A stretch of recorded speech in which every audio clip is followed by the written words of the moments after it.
काय सांगा?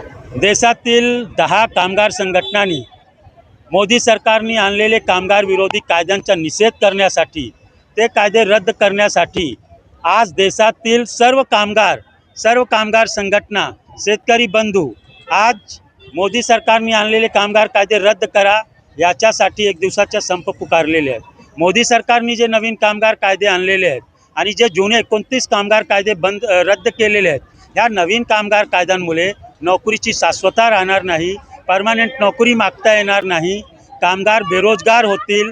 अडाणी अंबानीच्या फायद्यासाठी हे नवीन कामगार कायदे आणले गेले आहेत। या नवीन कामगार कायदे निर्माण करत असताना कामगार वर्गाला, संघटना प्रतिनिधींना विश्वासात घ्यायला पाहिजे होता, पण मोदी सरकारने तसा न करता कामगारांना गुलाम बनवण्याचे नवीन कामगार कायदे आणलेले आहेत। 1 वर्ष काम केलं तरी ग्रॅच्युटी देऊ, याचा अर्थ असा आहे की आता 1 वर्षापेक्षा जास्त नोकऱ्या मिळणार नाही।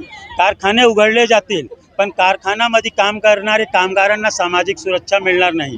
कामगाराच्या मालकाला जेव्हा वाटेल तेव्हा तो कुलूप लावून बाय बाय करून निघून जाईल आणि कामगार इथे उपाशीपोटी राहणार आहे।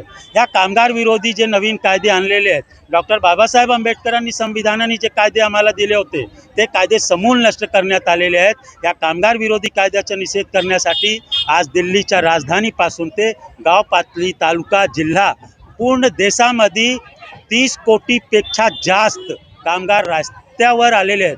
या देशामध्ये 90% कामगार असंघटित आहेत, ज्यांना कोणताही सामाजिक सुरक्षाचा लाभ मिळत नाही। आणि म्हणून मोदी सरकारच्या, भाजप प्रणित सरकारचा निषेध करण्यासाठी, कामगार कायद्यांचा निषेध करण्यासाठी आम्ही आज मोर्चा काढलेला आहोत।